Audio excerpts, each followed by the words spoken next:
കാര്യങ്ങൾ നല്ലതുപോലെ മനസ്സിലാക്കി പറയുക എന്നതും ആ പറഞ്ഞതിൽ ഏതെങ്കിലും തരത്തിൽ അബദ്ധം സംഭവിച്ചിട്ടുണ്ടെങ്കിൽ തിരുത്തി പറയുക എന്നതും നിലപാടിൻ്റെ ഭാഗമാണ്.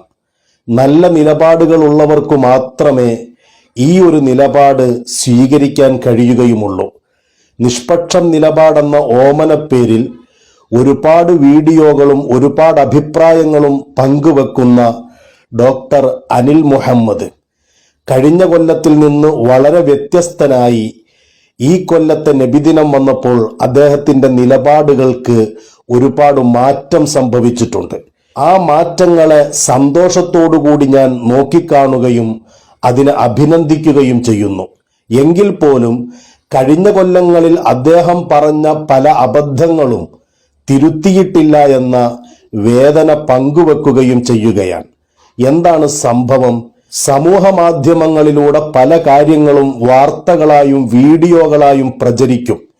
എന്നാൽ അങ്ങനെ പ്രചരിക്കുന്ന കാര്യങ്ങളുടെ വസ്തുത അന്വേഷിക്കാതെ അഭിപ്രായം പറയുന്നതിനെയാണ് അദ്ദേഹം തിരുത്തുന്നതും എതിർക്കുന്നതും. സാമൂഹ്യ മാധ്യമങ്ങളിൽ ഒരുപാട് വിഷയങ്ങൾ വരാറുണ്ട്, വീഡിയോകൾ വരാറുണ്ട്. ഈ വിഷയങ്ങളും വീഡിയോയും ഒക്കെ വരുമ്പോൾ സ്വാഭാവികമായി അത് പങ്കുവെക്കുകയും ഷെയർ ചെയ്യുകയും ചെയ്യുന്നവർ ഒരു ഉത്തരവാദിത്വവുമില്ലാതെ നമ്മുടെ മനസ്സിലുള്ള എന്തെങ്കിലും പകയോ വൈരാഗ്യമോ വ്യത്യസ്ത അഭിപ്രായമോ ഉണ്ടെങ്കിൽ എന്നാൽ പിന്നെ അതങ്ങോട്ട് കത്തിപ്പടരട്ടെ എന്ന് വിചാരിച്ച് പങ്കുവെക്കുന്ന ഒരുതരം അന്ധമായ വിരോധത്തിൻ്റെയും വിദ്വേഷത്തിൻ്റെയും ശൈലിയുണ്ട്. എത്ര മനോഹരമായ വാക്കുകളാണ് ഇദ്ദേഹത്തിൻ്റേത്. സാമൂഹ്യ മാധ്യമങ്ങളിലൂടെ പ്രചരിക്കുന്ന വീഡിയോകൾ പങ്കുവെക്കുമ്പോൾ ഒരു ഉത്തരവാദിത്വവുമില്ലാതെ നമ്മുടെ മനസ്സിലുള്ള ഇഷ്ടത്തിനും അല്ലെങ്കിൽ നമ്മുടെ മനസ്സിലുള്ള പകയുടെയും ഒക്കെ അടിസ്ഥാനത്തിൽ അതിനെക്കുറിച്ച് അഭിപ്രായം പറയുന്നവർ, ഇത് ശരിയല്ല എന്ന നിലപാടാണ് അദ്ദേഹം കഴിഞ്ഞ ദിവസം തുറന്നു പറഞ്ഞത്. ഇങ്ങനെ തുറന്നു പറയാനുള്ളതിൻ്റെ കാരണം എന്താണ്? കോതമംഗലത്തിനടുത്ത് മടിയൂർ എന്ന് പറയുന്ന മഹല്ലിൽ ഒരു തല്ല് നടന്നു, കൂട്ടത്തല്ലായിരുന്നു. പോലീസ് അതിനെതിരെ കേസെടുക്കുകയും ചെയ്തിട്ടുണ്ട്. ആ തല്ല് നടക്കുന്ന വീഡിയോകൾ സാമൂഹ്യ മാധ്യമങ്ങളിലൂടെ പലരും പ്രചരിപ്പിച്ചു. അതിനെയാണ് ഇദ്ദേഹം ഉദാഹരണമായി ചൂണ്ടിക്കാണിച്ച് എതിർക്കുന്നത്. ഈ ഒരു ദിനവുമായി ബന്ധപ്പെട്ട് ഉണ്ടെങ്കിലും ഇല്ലെങ്കിൽ പോലും ഈ കേരളത്തിൽ അങ്ങോളം ഇങ്ങോളം ഒരു 10,000-ഓ 20,000-ഓ ഇടങ്ങളിൽ വ്യത്യസ്തമായ ഒരുപാട് നന്മകളും സ്നേഹത്തിൻ്റെ കാഴ്ചകളും അതോടൊപ്പം തന്നെ വിദ്വേഷത്തിൻ്റെ കാഴ്ചകളും അതിൽ ആസ്വദിക്കുന്നവരുമൊക്കെ ധാരാളമായി വരുന്നുണ്ട്. അത്തരം വിഷയങ്ങളെക്കുറിച്ചോ ഇനി ദേശീയ തലത്തിലുള്ള എന്തെങ്കിലും മനുഷ്യ നന്മയോ മനുഷ്യ സ്നേഹമോ ഒന്നുമല്ല വിഷയം. ഈ പറഞ്ഞ നബിദിനത്തിനൊരു അടി നടന്നു എന്ന് പറയുന്നത് ഈ വിശ്വാസത്തിൽ തന്നെ ഉള്ളവർക്ക് പ്രചരിപ്പിക്കുമ്പോൾ എന്തൊരു സന്തോഷമാണ് കിട്ടുന്നത്. അതുപോലും ബോധ്യപ്പെടാത്ത നിലയിലാണ് ചെയ്യുന്നത്. വളരെ ശരിയാണ്. 10,000-ഓ 20,000-ഓ ഇടങ്ങളിൽ ഒരുപാട് നന്മകൾ നടന്നിട്ടും അതൊന്നും കാണാതെ എവിടെയോ നടന്ന ഒരൊറ്റപ്പെട്ട സംഭവത്തിന്റെ വീഡിയോകൾ ഇങ്ങനെ പ്രചരിപ്പിക്കുന്ന കുറെ ആളുകളുണ്ട്. സത്യത്തിൽ നബിദിനാഘോഷവുമായി ബന്ധപ്പെട്ട ഒരു കൂട്ടത്തല്ലല്ല കോതമംഗലത്തിനടുത്ത മടിയൂർ മഹല്ലിൽ അന്ന് നടന്നത്. മറിച്ച് അവിടെ കുറെ നാളുകളായി നിലനിൽക്കുന്ന പഴയ കമ്മിറ്റിക്കാരും പുതിയ കമ്മിറ്റിക്കാരും തമ്മിലുള്ള അഭിപ്രായ വ്യത്യാസമാണ്. ആ അഭിപ്രായ വ്യത്യാസം നബിദിനത്തിന്റെ അന്ന് തല്ലായി മാറുകയായിരുന്നു. ഇത് ഈ നബിദിന ചോറ് വിളമ്പിലുള്ളതല്ല. ഇത് കോതമംഗലത്തിനടുത്ത് മടിയൂർ എന്ന് പറയുന്ന മഹലില് കഴിഞ്ഞ 2-3 വർഷങ്ങളായിട്ട് അവിടുത്തെ പള്ളി കമ്മിറ്റി തെരഞ്ഞെടുപ്പുമായി ബന്ധപ്പെട്ടിട്ട് ചില പ്രശ്നങ്ങൾ നിലനിൽക്കുന്നുണ്ട്. അതായത് മഹലിലെ പരമ്പരാഗത കുടുംബാംഗങ്ങൾ ആണ് പള്ളി ഭരണാധികാരികളായിട്ട് വരാവുള്ളൂ, അല്ലാതെ സാധാരണക്കാരെ ആളുകൾക്ക് വരാൻ പാടില്ല എന്ന രീതിയിലുള്ളൊരു തീരുമാനമാണ് അവർ എടുത്തതും അത് മറ്റുള്ളവർ തള്ളിക്കളയൊക്കെ ചെയ്ത് അങ്ങനെ അവിടെയുള്ളൊരു പ്രാമാണിക കുടുംബം അതിൻ്റെ ആധിപത്യം പിടിച്ചെടുക്കാൻ നോക്കിയെങ്കിലും അത് നടപടിയാകാത്തതിൻ്റെ ഒരു ചൊറിച്ചിലും ഒരു വിഷമമൊക്കെ മഹലിൽ നിലനിൽക്കുന്ന ഒരു സാഹചര്യമാണ് ഇപ്പോഴും ഉള്ളത്. അതിൻ്റെ ഫലമായിട്ട് ഇമാമിനെ നിയമിക്കാനോ ഒക്കെ വളരെ വൈകി പോവുകയും 1-2 ആഴ്ചയ്ക്ക് മദ്രസ തുറന്നിട്ടും മദ്രസ പ്രവർത്തിപ്പിക്കാനാവാത്ത ഒരു സാഹചര്യമൊക്കെ ഈ കഴിഞ്ഞ വർഷം. ഇങ്ങനെയൊക്കെയാണ് വസ്തുതയെങ്കിലും പലരും ഇപ്പോഴും നബിദിനത്തിന്റെ അന്ന് ചോറ് കിട്ടാത്തതിന്റെ പേരിൽ തമ്മിത്തല്ലുന്ന മുസ്ലിമീങ്ങളെന്നോ സുന്നികളെന്നോ ഖുറാഫികളെന്നോ അങ്ങനെ പല രീതിയിലും പ്രചരിപ്പിച്ചു കൊണ്ടിരിക്കുന്നുണ്ട്. എന്നാൽ അദ്ദേഹം പറഞ്ഞ ഈ സാമൂഹ്യ മാധ്യമങ്ങളിലൂടെ പ്രചരിക്കുന്ന വീഡിയോകൾ ഒരു ഉത്തരവാദിത്തവുമില്ലാതെ പ്രചരിപ്പിക്കുക എന്ന് പറഞ്ഞ നിലപാട്, ഈ നിലപാട് അനിൽ മുഹമ്മദ് വളരെ ആത്മാർത്ഥമായി പറഞ്ഞതാണെങ്കിൽ താങ്കൾ കഴിഞ്ഞ നബിദിനത്തിന് ഇതേ സമയത്ത് താങ്കളുടെ ഇതേ ചാനലിലൂടെ തന്നെ പ്രചരിപ്പിച്ച പല വീഡിയോകളുമുണ്ട്. അതിനെക്കുറിച്ച് എന്താണ് അതിന്റെ വസ്തുതയെന്ന് അറിയാതെ താങ്കൾ പ്രചരിപ്പിച്ചു. അതിന്റെ വസ്തുതകൾ വ്യക്തമാക്കി തന്നിട്ടും തിരുത്താനുള്ള മനസ്സുപോലും താങ്കൾ ഇതുവരെ കാണിച്ചിട്ടില്ല. ഈ കൊല്ലത്തെ താങ്കളുടെ നിലപാടിൽ നിന്ന് എത്രയോ വ്യത്യസ്തമായിരുന്നു കഴിഞ്ഞ കൊല്ലത്തെ താങ്കളുടെ നിലപാട്. പക്ഷെ ഇനിയുള്ള ദൃശ്യങ്ങൾ കാണുമ്പോൾ ഇതൊക്കെ എന്ത് എന്ന് തോന്നിപ്പോകും.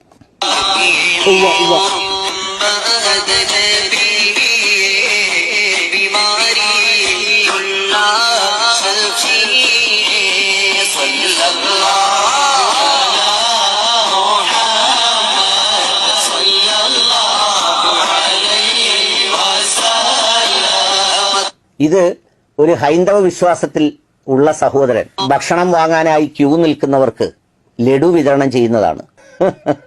സത്യം പറഞ്ഞാൽ എത്തീമക്കളെ പോലെ പൊരി വെയിലത്ത് അങ്ങനെ ഉജീനം വാങ്ങാനായി ക്യൂ നിൽക്കുന്നത് കണ്ടാൽ ഏത് സഹോദരന്റെയും കരളലിയുമെന്നുള്ള കാര്യത്തിൽ യാതൊരു സംശയം. സത്യത്തിൽ അതൊരു നബിദിന റാലിയാണ്. ആ റാലി നടന്നു പോകുമ്പോൾ ഒരു ഹൈന്ദവ സഹോദരൻ മധുരം വിതരണം ചെയ്യുന്നതാണ്. അതിനെയും താങ്കൾ പരിഹസിക്കുന്നുണ്ട്. അവരുടെ ആ നിൽപ്പ് കണ്ടപ്പോൾ സഹതാപം തോന്നി കൊടുത്തതാണ് എന്ന രീതിയിൽ പരിഹസിച്ച് താങ്കൾ ചിരിക്കുകയും ചെയ്യുന്നുണ്ട്. വളരെ മോശമായ നിലപാടാണ്. എന്നാൽ ആ നിലപാടിൽ നിന്ന് താങ്കൾ ഈ വർഷം ഒരുപാട് മാറിയിരിക്കുന്നു.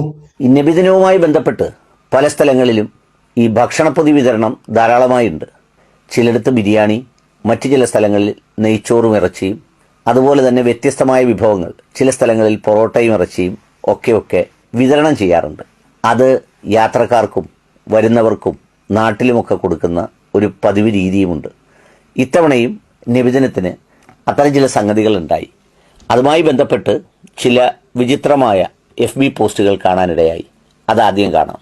അങ്ങനെ അദ്ദേഹം ഫേസ്ബുക്കിലൂടെ പ്രചരിച്ച 1-2 വീഡിയോകളും തുടർന്നു പറയുന്നുണ്ട്. ഒന്ന്, ഗുരുവായൂർ അമ്പലത്തിൽ നിന്ന് കണ്ണൂരിലേക്ക് കാർ മാർഗം യാത്ര ചെയ്ത ഒരു ഹൈന്ദവ സഹോദരിക്ക് പൊന്നാനിയിൽ വെച്ച് കാറ് കൈ കാണിച്ച് നിർത്തി നെയ്ച്ചോറും ഭക്ഷണവും കൊടുത്ത വീഡിയോയാണ്. മറ്റൊന്ന്, വേറൊരു ഹൈന്ദവ സഹോദരി ബിരിയാണിയുടെ മണമടിച്ച് ആ ബിരിയാണിക്ക് വേണ്ടി കാത്തു നിൽക്കുന്ന ഒരു വീഡിയോയാണ്. ഇത് രണ്ടും അദ്ദേഹത്തിന്റെ വീഡിയോയിൽ ഉൾപ്പെടുത്തിയിട്ട് അതിനെക്കുറിച്ച് അദ്ദേഹത്തിന്റെ നിലപാട് പറഞ്ഞത് ഇങ്ങനെയാണ്. അപ്പൊ യഥാർത്ഥത്തിൽ ഈ ഭക്ഷണം നൽകുന്ന കാര്യത്തിലും സാമ്പത്തിക സഹായം ചെയ്യുന്ന കാര്യത്തിലുമൊക്കെ ഈ സമൂഹങ്ങൾക്കിടയിൽ വിശ്വാസത്തിന്റെ ഒരു മനോഹര മാതൃകയുണ്ട് എന്നുള്ളത് സത്യമാണ്. അപ്പോൾ ഇങ്ങനെ ഭക്ഷണം കൊടുക്കലും മറ്റുമൊക്കെ വിശ്വാസത്തിന്റെ മനോഹരമായൊരു മാതൃകയാണ്, അത് സത്യമാണ് എന്ന നിലപാടാണ് അനിൽ മുഹമ്മദ് ഈ വർഷം സ്വീകരിച്ചത്. എന്നാൽ ഇത്തരത്തിൽ ഭക്ഷണം കൊടുക്കുന്നതിനെ കുറിച്ചുള്ള അനിൽ മുഹമ്മദിന്റെ കഴിഞ്ഞ കൊല്ലത്തെ നിലപാട് ഇതായിരുന്നു. രണ്ടാമതായി, ആത്മാഭിമാനം മുറിവേൽപ്പിക്കത്തക്ക നിലയിൽ ആൾക്കൂട്ടങ്ങളെ സൃഷ്ടിച്ച് ഒരുതരം അരാജകത്വവും ഭിക്ഷ സംസ്കാരവും വളർത്തുന്ന മറ്റൊരു സംഗതി. ഭിക്ഷ സംസ്കാരം എന്നാണ് അദ്ദേഹം ഇത്തരത്തിൽ ഭക്ഷണം വിതരണം ചെയ്യുന്നതിനെയും അത് വാങ്ങുന്നതിനെയും കുറിച്ച് പരാമർശിക്കുന്നത്. അതിൽ നിന്ന് അദ്ദേഹം എത്രയോ മാറിയിരിക്കുന്നു. നല്ല കാര്യം തന്നെയാണ്. ഇതുപോലെ താങ്കൾ മാറേണ്ടതും തിരുത്തിപ്പറയേണ്ടതുമായ ഒരുപാട് കാര്യങ്ങളുണ്ട്. കഴിഞ്ഞ കൊല്ലം നബിദിനാഘോഷത്തിന്റെ ഭാഗമെന്ന രീതിയിൽ താങ്കളുടെ ചാനലിലൂടെ മുസ്ലിം ലീഗ് എന്ന രാഷ്ട്രീയ പാർട്ടിയുടെ തെരഞ്ഞെടുപ്പുമായി ബന്ധപ്പെട്ട റാലിയും കലാശക്കൊട്ടും അവരുടെ പാട്ടും കൂത്തുമൊക്കെ താങ്കൾ നബിദിനാഘോഷം എന്ന രീതിയിൽ അവതരിപ്പിച്ചിരുന്നു. പച്ച നിറമുള്ള വാഹനം ഉപയോഗിക്കുകയോ മാഷാ അല്ലാഹ് സ്റ്റിക്കർ അടിക്കുകയോ ചെയ്താൽ ഞങ്ങളെ കുറ്റപ്പെടുത്തരുത്. ഇത് ഞങ്ങളുടെ പ്രവാചക അനുരാഗമാണ്. അതിന്റെ ദൃശ്യങ്ങളാണ് ഇനി കാണാൻ പോകുന്നത്. പ്രത്യേകിച്ച് പുതിയ തലമുറയിലെ കുട്ടികളുടെ പ്രവാചക സ്നേഹം.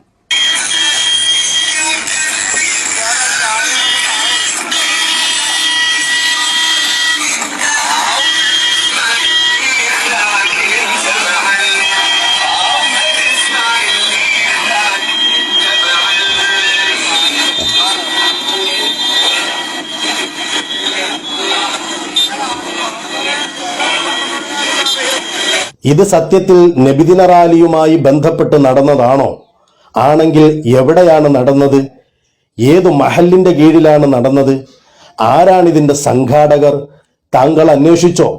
താങ്കൾ അന്ന് ഒരു ഉത്തരവാദിത്തവുമില്ലാതെയല്ലേ അനിൽ മുഹമ്മദ് ഇത് നബിദിനാഘോഷ റാലിയാണ് എന്ന രീതിയിൽ അങ്ങയുടെ ചാനലിലൂടെ പ്രചരിപ്പിച്ചത്? താങ്കൾ അത് തിരുത്തിയോ? ഇല്ലല്ലോ. മാത്രമല്ല, താങ്കൾ കൈകൊട്ടി പാടി പരിഹസിച്ച ഒരു വീഡിയോ ക്ലിപ്പ് കൂടിയുണ്ട്.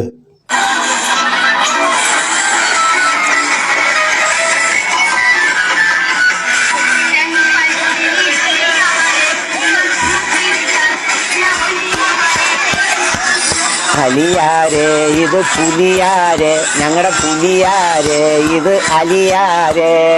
അലിയാരെ ഇത് പുലിയാരെ, ഞങ്ങളുടെ പുലിയാരെ ഇത് അലിയാരെ.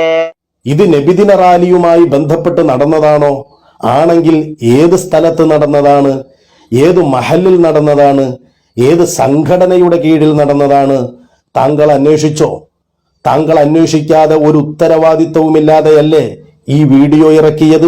സാമൂഹ്യ മാധ്യമങ്ങളിൽ ഒരുപാട് വിഷയങ്ങൾ വരാറുണ്ട്, വീഡിയോകൾ വരാറുണ്ട്. ഈ വിഷയങ്ങളും വീഡിയോയും ഒക്കെ വരുമ്പോൾ സ്വാഭാവികമായി അത് പങ്കുവെക്കുകയും ഷെയർ ചെയ്യുകയും ചെയ്യുന്നവർ ഒരു ഉത്തരവാദിത്വവുമില്ലാതെ നമ്മുടെ മനസ്സിലുള്ള എന്തെങ്കിലും പകയോ വൈരാഗ്യമോ വ്യത്യസ്ത അഭിപ്രായമോ ഉണ്ടെങ്കിൽ എന്നാൽ പിന്നെ അതങ്ങോട്ട് കത്തിപ്പടരട്ടെ എന്ന് വിചാരിച്ച് പങ്കുവെക്കുന്ന ഒരുതരം അന്ധമായ വിരോധത്തിൻ്റെയും വിദ്വേഷത്തിൻ്റെയും ശൈലിയുണ്ട്.